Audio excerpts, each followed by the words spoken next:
This is Pet Life Radio. Let's talk pets.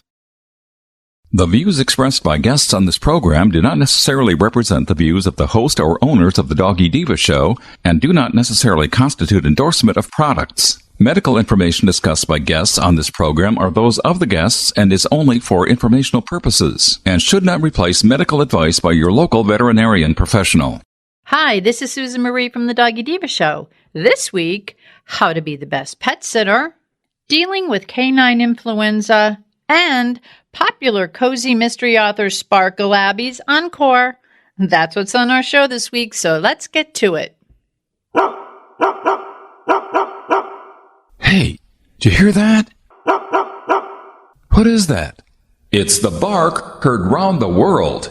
The Doggy Diva show. Here's Susan Marie.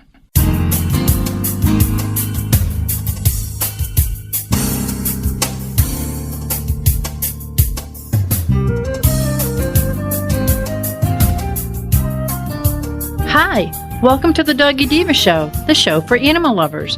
I'm your host, Susan Marie, and as always, I'm joined by my canine co-hosts, the Doggy Divas themselves, Francesca, Coco, and our newest little diva, Miss Olive. Miss Olive is the cute little Italian Greyhound rescue in the picture with the microphone. Thank you for joining us today as we bring the experts in the pet and animal world right to you. So go grab a cup of coffee and your pet's favorite treat, and we'll be back in just a moment.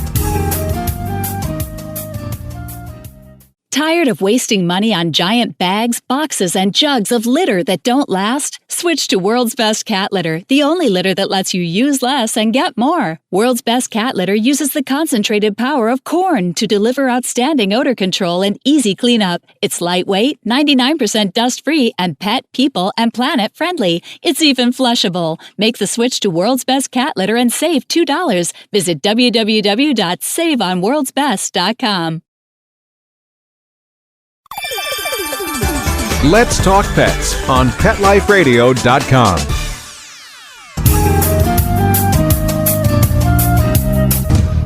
Welcome back, everyone, to the Doggy Diva show, and I am here with Monica Leighton, owner of Professional Pet Sitting.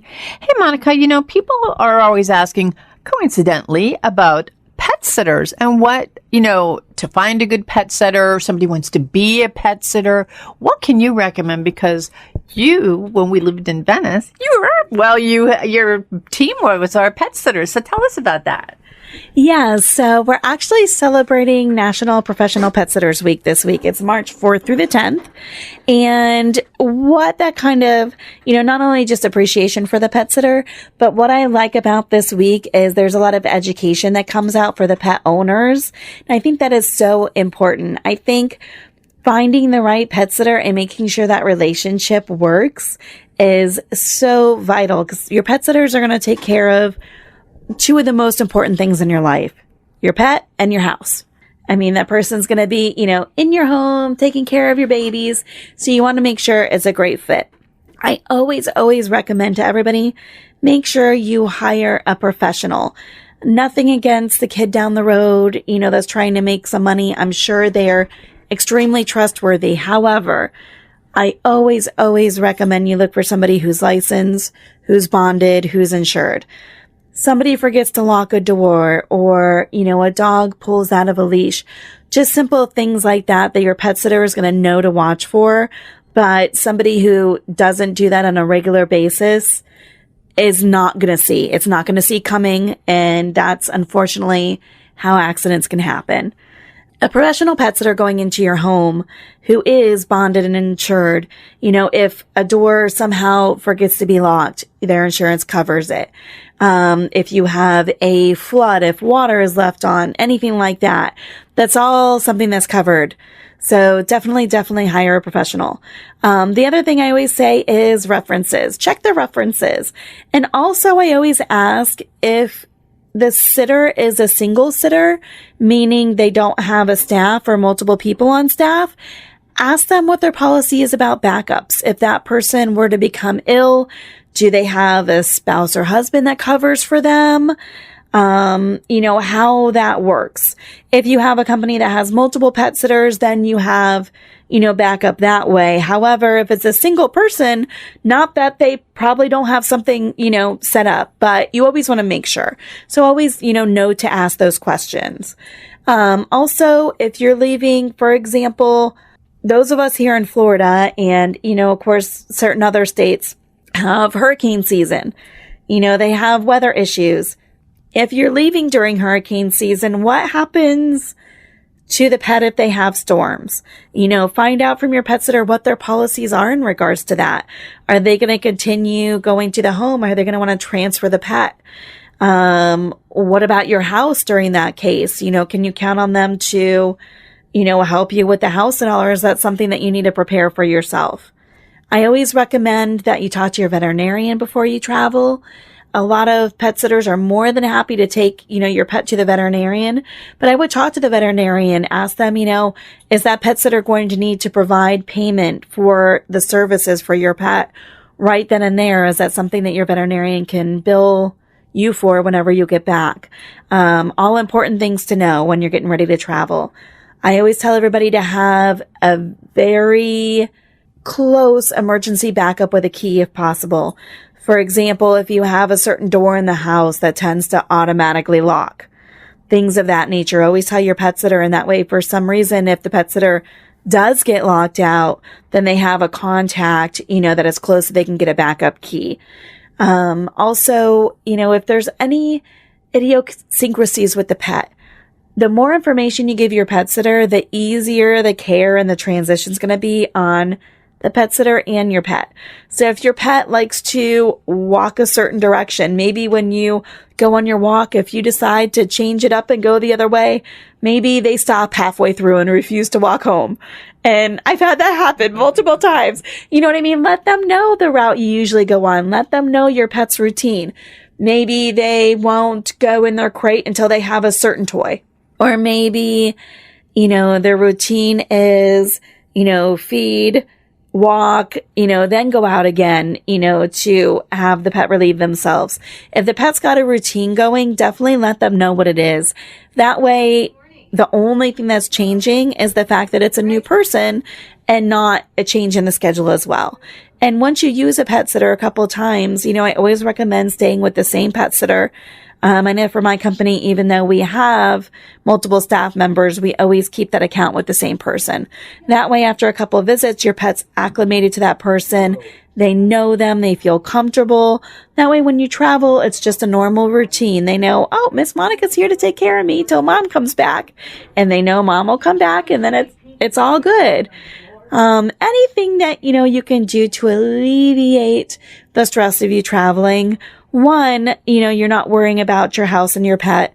And when you're on vacation and you're stressing about what's going on at home, you can't enjoy yourself.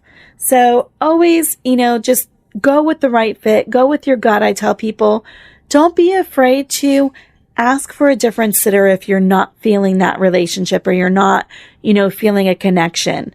Because they're going to want you to feel comfortable and make that relationship a long-lasting relationship.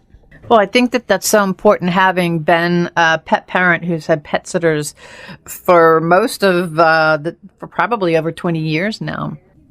Because you used to only go to the neighbor, can you help me? But it's become such a business. And like when we had you, if your team, if someone couldn't make it, they notified us and let us know that someone else was coming. So we always knew, because at the time my husband and I worked almost 2 hours from our home. So we had to make sure that whoever was coming, we knew was going to be there. We knew that they'd take the dogs out, because we had people coming twice a day. And just in case we couldn't get home because it was late, we could call and that person and even come for a third time. So it not only makes the pet feel, oh, good, Miss Monica's coming, or, they know when you walk through the door something good's going to happen because they're going to go out and they're going to get a treat. But also it gives the pet owner peace of mind because they don't have to worry about, oh my gosh, I'm going to be home late, or I'm stuck in a traffic jam, or, the train's late.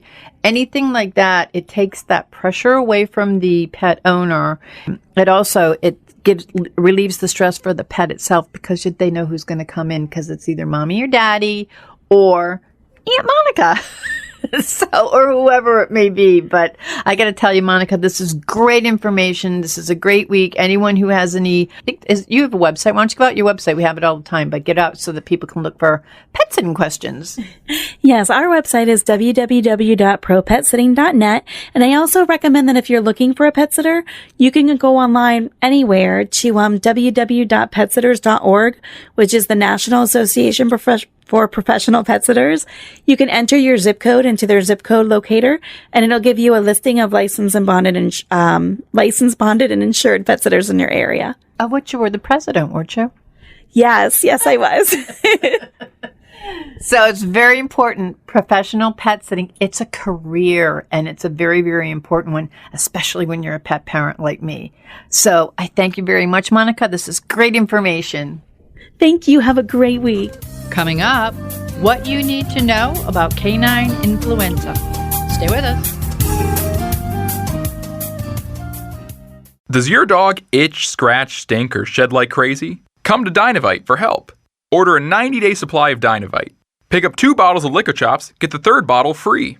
New improved Lico Chops with omega-6, omega-3, vitamin E, and now 6 extra direct-fed microbials. Even better for the digestive tract and immune system. And dogs love it. Try Lico Chops. Buy 2, get 1 free. This is Henry Lukasevic for Dynavite. DINOVITE.com. Let's talk pets Let's talk pets on Pet Life Radio. Pet Life Radio. PetLifeRadio.com.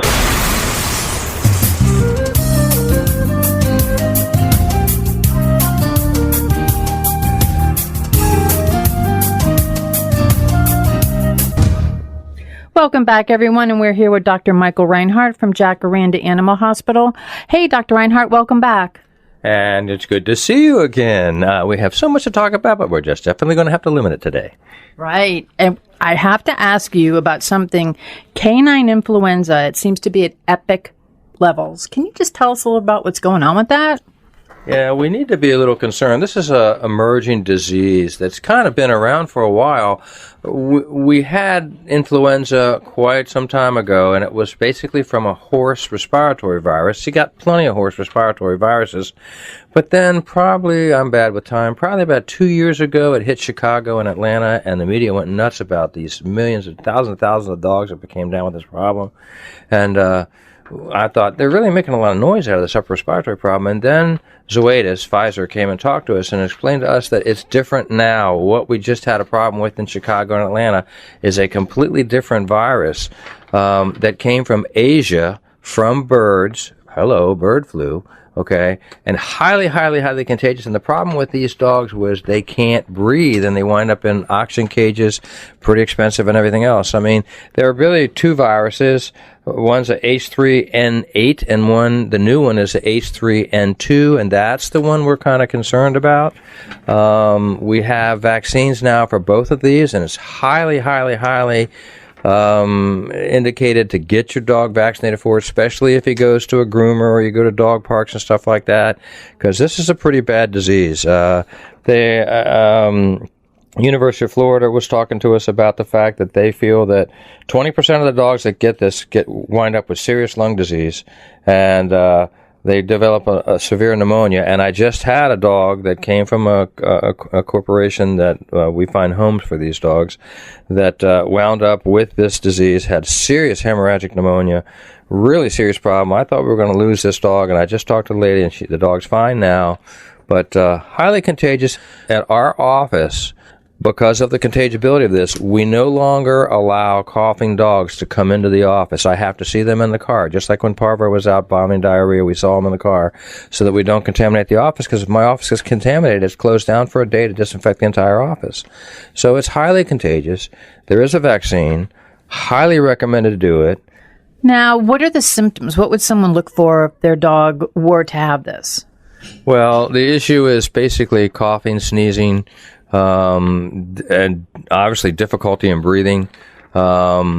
it's a respiratory disease, and it's sort of like kennel cough. We look for coughing issues, and it's difficult to diagnose it because you have to spend some time doing some fairly expensive blood work to prove it, which is not something that you're going to jump on every time you turn around.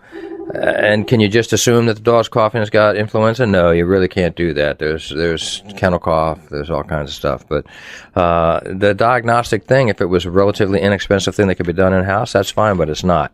It takes some blood, and it's pretty expensive.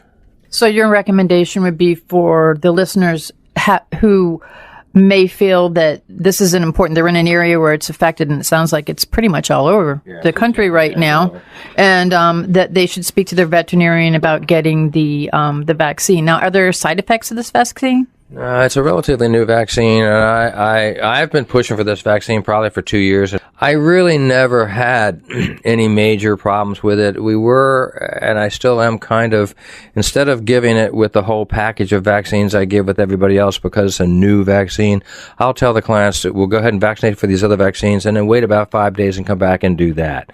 That way we take a lot of the impetus off of the new vaccine going in there. But I have not really had any major problems with it. Well, it sounds good because I know that some people are concerned because they hear the word vaccine and they get concerned. But this sounds like, whereas this is at the proportions that it is around the country, that it's very important that you speak to your vet about getting the vaccine.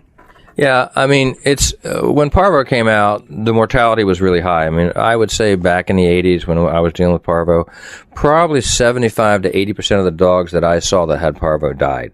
The mortality rate on this is probably around 5%, maybe a little higher, maybe a little less, but they're really ill. And the news that I saw from Pfizer was that in Chicago and Atlanta, the average person spent $600 to $800 per animal because they had to go in oxygen cages, which is a very expensive thing to do. So there's a cost to it, too. Now, is it common for veterinary clinics to have oxygen cages in the, for this? I mean, if they're treating these cases, is it something that like every vet clinic has, or is it something that you have to get special for this? Not every veterinary clinic got an oxygen cage, and it's not, I like every other weekend, I was at the emergency clinic working with those guys, and I started asking them about it because they didn't understand about the influenza yet. And I said, how many, they only have 2 oxygen cages there. And this is an emergency facility, okay? So they only have 2 oxygen cages there. They have the ability to sneak some oxygen in, but the oxygen cages themselves, they only had 2. So, yeah, it's an issue. And the problem is that apparently these dogs couldn't breathe. It's a coughing respiratory problem.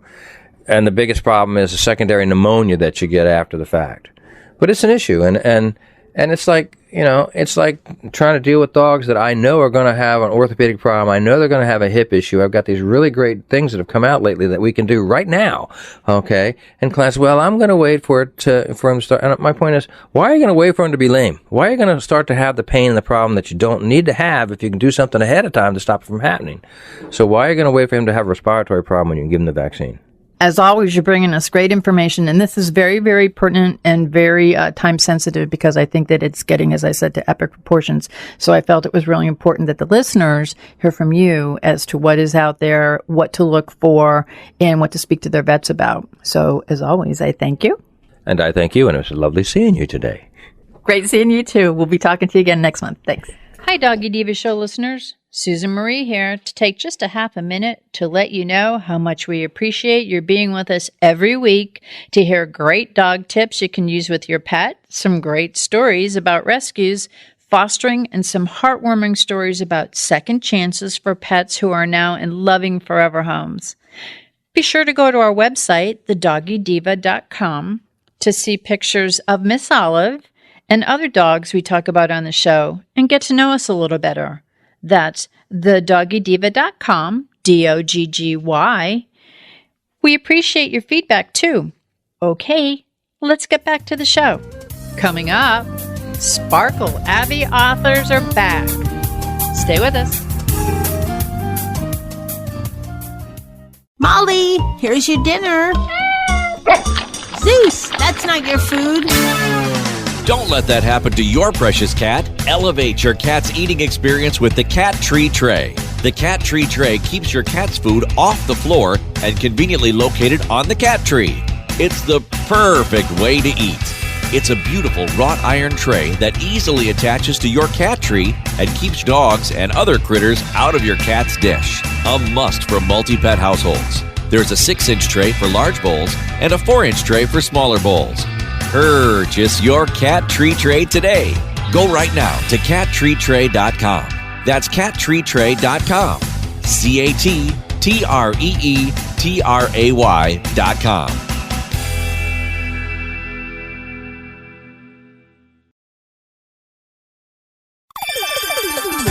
Let's Talk Pets on PetLifeRadio.com.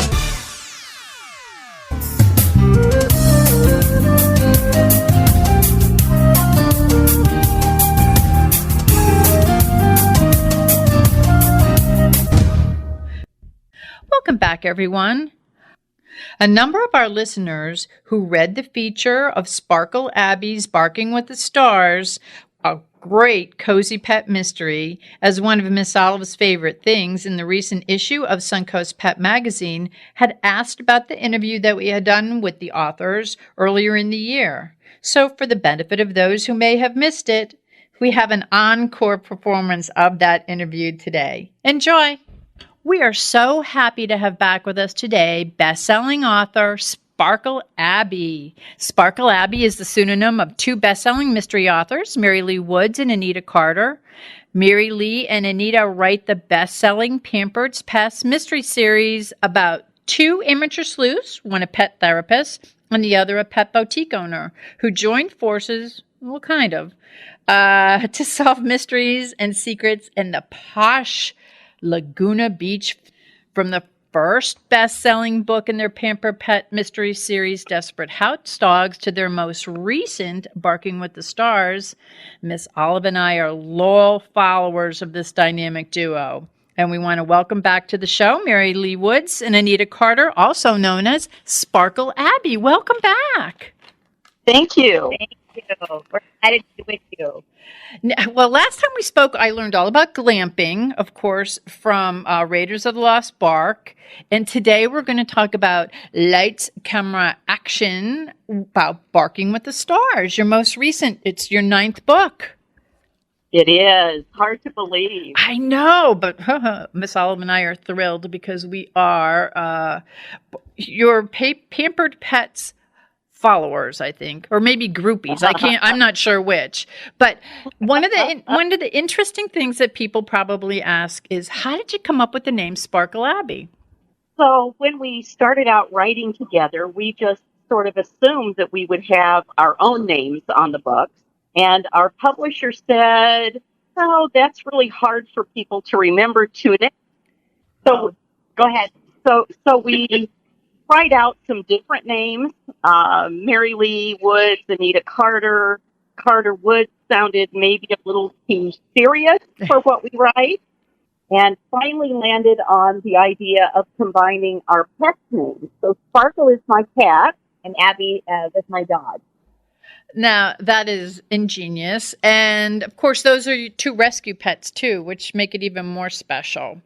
They are. Yep. Yes. So, how is like co-writing? How does this all work for you both? We do it a little different and didn't realize that we were kind of different than most collaboration teams in that they write the odd-numbered books and I write the even-numbered books.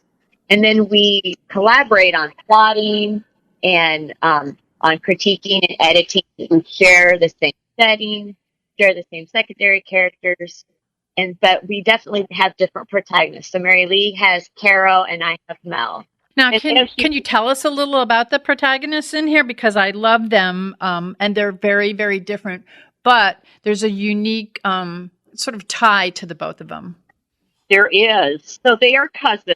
And so when we tried out this idea on the publisher, they liked the idea of a different protagonist in each book. So Caro's the protagonist, as Anita said, in the odd-numbered book, and Mel's the protagonist in the even-numbered book. They are former Texas beauty queens. They have relocated to Laguna Beach, and there's currently a feud over a family brooch. So they aren't really speaking to each other. I love it. And the book that we're going to be talking about today, of course, Barking with the Stars, is all about Caro. But, I do love Caro and I do love Mel, but I am totally obsessed with one of your characters, and it's Betty. Can you tell us about Betty and what was the inspiration for Betty? You told characters. We love Betty too. So this is Anita, and Betty is actually based on my boss's grandmother. She would come to work and she would talk about her grandma Maxine, all her crazy antics, and how she picked her doctors based on how good looking the men were. And that she now lived with my boss's mother, and she did not like to be told what to do. She was 90 something, and she would just come up with all these stories. And I said, I would love to base a character on your grandma. Are you okay with that? And she was just so excited because it was a way to have Grandma Maxine live forever. And so that's kind of how Betty came to be. And Betty just kind of takes over the page. She's just one of those characters that you never know what's going to come out of her mouth. And when it comes out, you just roll with it. And it's true, whatever comes out of her mouth. And it's like the two of them, both Mel and Caro, know. And of course, she works with Mel, but she interacts with Caro. And she's kind of like this totally flamboyant, like, I think everyone has one in their family. Yeah, I think so. If we're lucky enough, we certainly do. I know, because she is a love. And we touched on another thing that is I call it one of your characters, actually, because it's played throughout the series, the infamous brooch. Can you tell us about the brooch?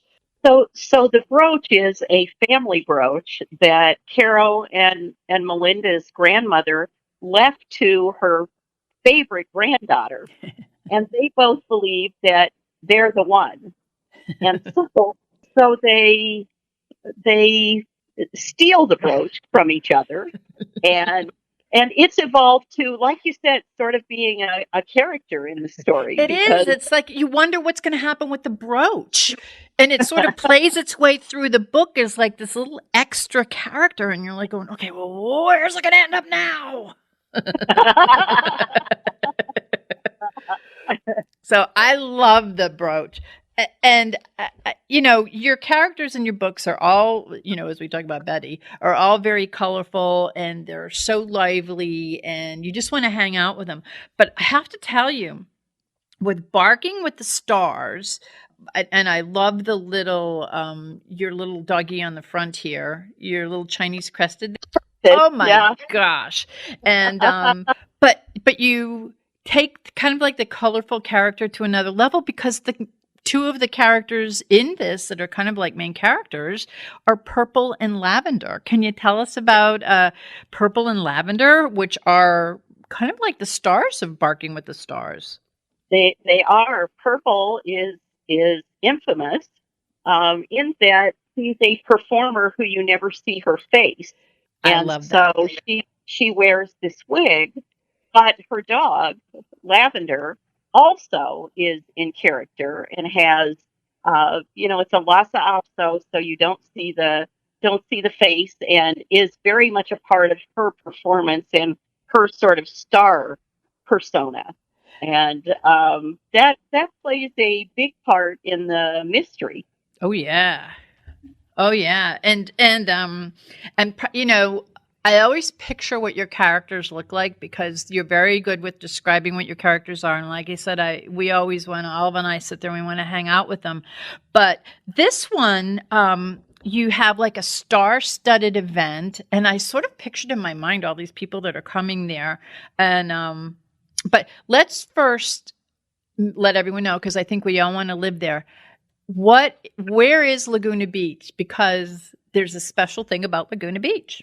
There is a special thing about Laguna Beach, and part of the thing that makes it so perfect for the series is in Laguna Beach, there are more dogs than children, more registered dogs. Lots of dogs. It's a very, very pet-friendly community, Mhm. and is sort of this bubble. When we researched the books and went to Laguna Beach, that was one thing that we heard over and over again. Is it's this bubble where it is this small community, even though it's very close to large communities.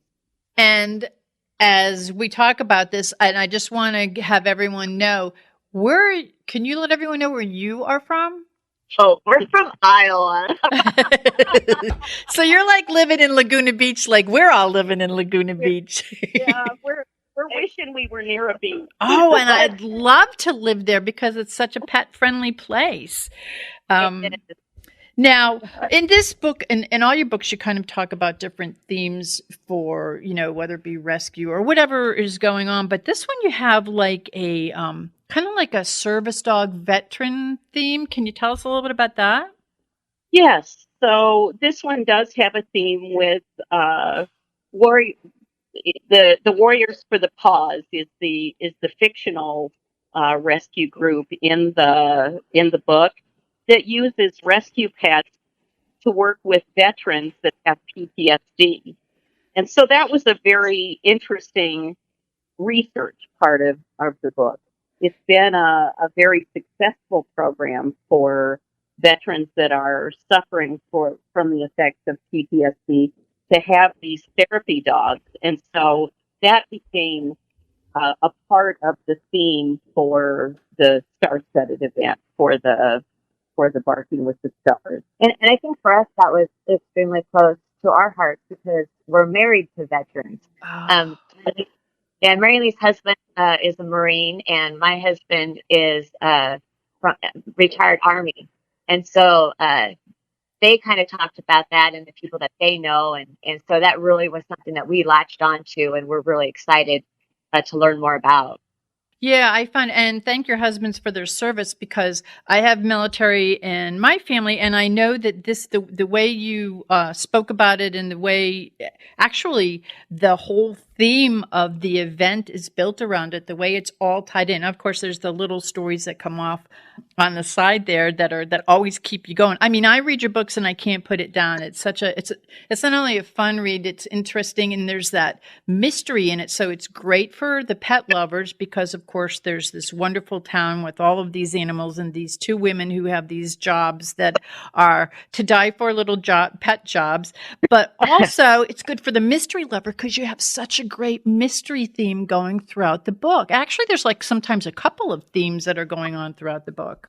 So I guess why don't you give us like kind of an overview of Barking with the Stars, and this is your 9th book, and just kind of tell the readers what to expect, the listeners. So in Barking with the Stars, the event is sort of rolling out at the beginning of the book, and Caro's ex-husband has inserted himself and caused some problems for her in terms of letting people think that perhaps she's not on the ball with her pet therapy practice and casting some doubts there. So he sort of creates some tension at the very beginning, and especially with Purple, who's the star of the event. And then it gets a little more complicated after Purple is found dead and Jeffrey is seen leaving the scene. And so Caro is very, very involved. And Malone, who you know if you've read other books, is, of course, on the scene right away. And Betty plays a big part this time in sort of that early part of the mystery. So a lot of suspects, and Caro tries to stay uninvolved, but of course can't. And Betty tries to be involved. She kind of had a very colorful part with one of her big scenes that involved Purple, Caro, Lavender, another one of the characters in the book, Mandy. And it's like she just did her own Betty thing. Well, and like Anita said, sometimes, you just have to, Betty just takes over and you have to just let her go. And that was the case with that particular scene. Betty was just being Betty. And I love it. That's what kind of keeps, and set aside her eyebrows. And for those of you that are followers of Sparkle Abbey, you'll know what I'm talking about, the eyebrows. If not, you got to get a book. The eyebrows themselves are a story. They are a story in themselves. So I don't want to give away anything down the road, but what else is going on in the book? So also in the book we have fans of Purple who dress up like Purple. So we have quite a few people who also look the same as the main star. We also have family things, which sort of, as you know, is a theme of the book. So Caro and Mel are not talking, but doesn't mean they're not involved with each other. And we also have a little complication with Sam, who is out of town most of the book, but still plays a big part in what's going on. I like Sam. I like Sam. Yeah. And also, in the book, you also have a recipe for the cupcakes. Yes, that's yummy. Yes, Caro does apple cupcakes that she takes along sometimes when she's going on her appointments with people who are needing help with their pets. And so we like to include the recipe that she uses. That's a yummy recipe. I'm going to be making it for my girls. So I'll have to shoot you up how they love it. I'll get Olive eating it. Now, for those, and I'm sure that you have tons of them, for us Pampered Pet Mystery groupies here, do you have anything coming up on the horizon? Finishing up book 10, tentatively titled The Dog Father. Oh, I love it. I love it. And this one is going to bring Mel and Gray to have to actually work together. That should be interesting. Yes. And of course, Betty is right in the middle of that, creating all kinds of tension and conflict and butting her nose into things that, of course, she shouldn't, but can't help herself. She thinks she may want to get her private investigator license. And so that's a whole story in itself. That's Betty? Yeah. Oh my gosh, I can't wait.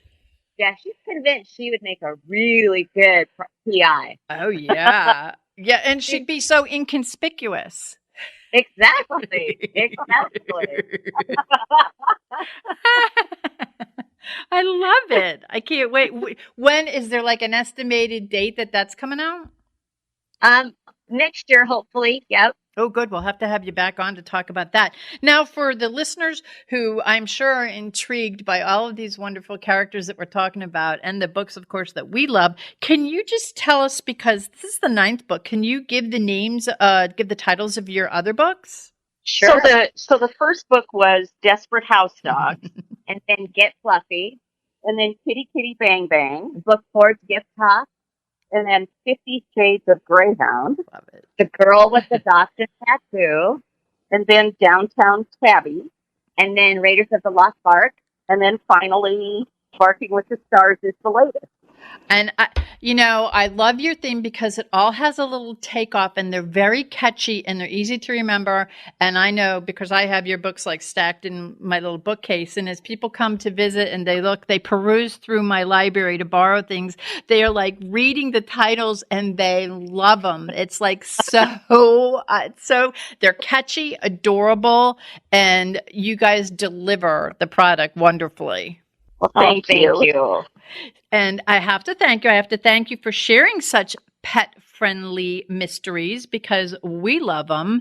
And also, it's really great for, as I said before, someone who's a pet lover and also for someone who is just a mystery lover. I mean, they're great mysteries. I also have to thank you.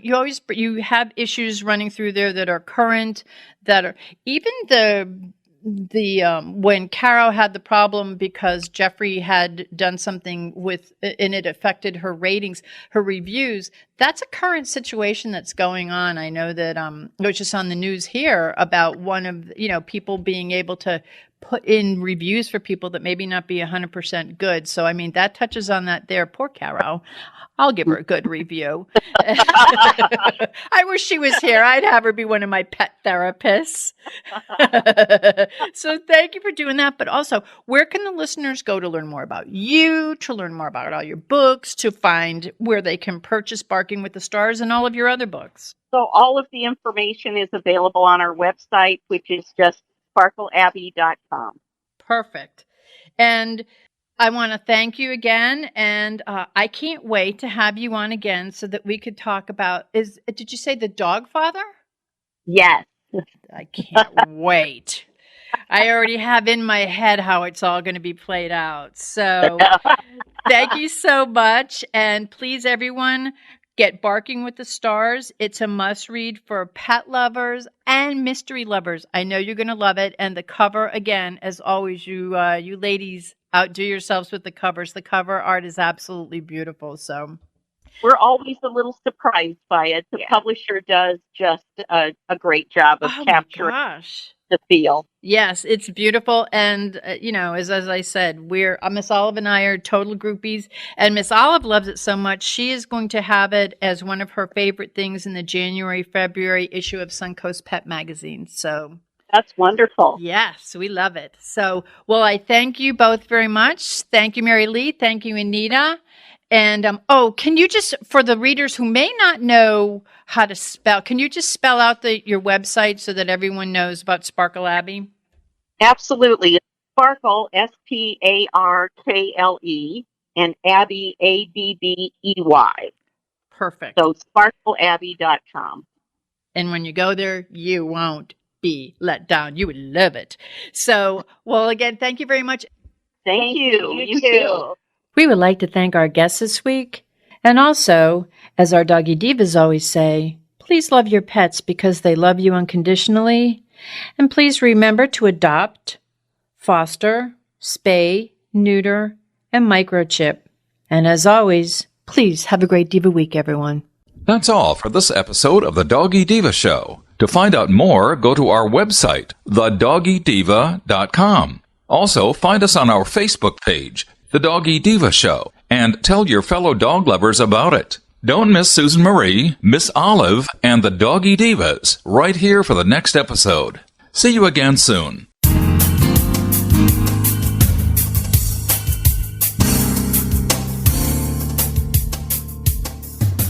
Let's Talk Pets, every week on demand, only on PetLifeRadio.com.